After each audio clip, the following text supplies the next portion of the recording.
The world wasn't ready for this. A young African leader, armed with ambition and technology, launches a precision drone strike that sends shockwaves across continents. Was this just a military operation, or the first shot in a global power shift? Today, we dive deep into the story of Ibrahim Traoré, the man who's making the West nervous. Stay with us, because this isn't just about one strike. It's about Africa's fight for sovereignty, the collapse of old colonial powers, and a new world order that could rewrite history. And trust me, the details will leave you stunned. Who is Ibrahim Traoré? To understand the shock, we need to know the man behind it. Ibrahim Traoré, only 35 years old, rose to power in 2022 after leading a coup in Burkina Faso. His promise? To end decades of foreign domination and restore dignity to his people. But how did a young military captain become a continental icon overnight?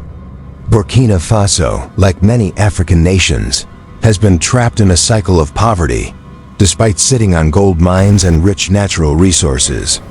Why? Because for decades, global powers, especially France, kept a tight grip on its economy and politics. French troops patrolled its soil, and the CFA franc, a currency tied to France, controlled its economy. Traoré called this what it truly is: modern-day colonialism.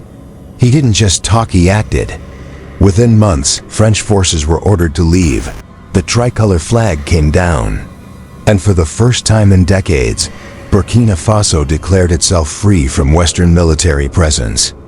The drone strike, a turning point. Fast forward to this week, Traoré authorizes a drone strike on insurgent strongholds in northern Burkina Faso. But this wasn't an ordinary strike. These drones weren't cheap, off-the-shelf models.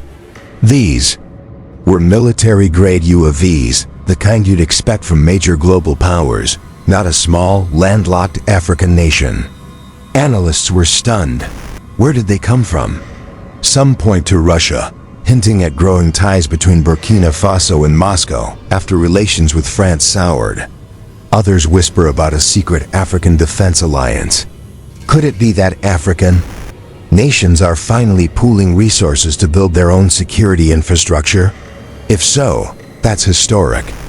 But beyond the firepower, there's a message, and it's loud and clear.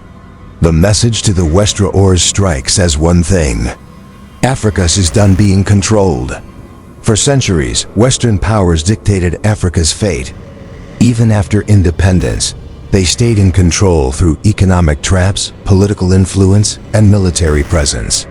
Leaders who resisted were often removed or worse. Traoré is breaking that cycle. His move signals a new era where Africa stands on its own feet, builds its own defenses, and calls its own shots. But here's the question: will the West allow this? Or will history repeat itself with sanctions, covert operations, and regime change attempts? Global reactions: the world is split. France has already condemned the strike, warning of dangerous escalation. French media paints Traoré as a radical who's risking his nation's future. The US is cautious, but watching closely, worried about growing Russian influence in Africa. Meanwhile, Russia and some African nations applaud Traoré.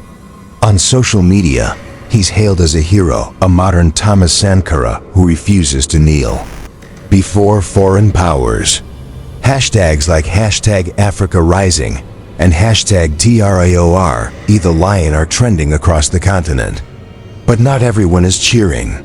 Neighboring countries fear retaliation. Some African leaders worry this boldness could invite economic punishment from the West. After all, history shows what happens when nations try to break free from Western dominance. And then there's China quietly watching. Will Beijing step in to support this new wave of independence? That could change the entire global game.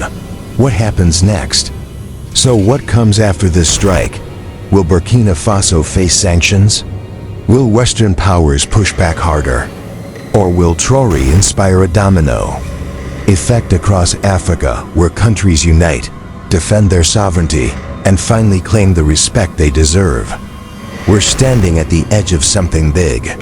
This isn't just a military move. It's a declaration of independence in the 21st century, and the world is paying attention. One thing is certain, Traoré has changed the game. The question now is, how will the West respond? Will they try to crush this new wave of independence? Or will they finally accept Africa's rise? We'll be watching closely. Traoré has changed the rules. The question now is, will the world accept it or fight it? What do you think? Is this the dawn of a new Africa or the start of a dangerous game? Let us know in the comments. And if you want more deep, honest analysis like this, hit subscribe, turn on notifications, and share this video with someone who needs to hear the truth.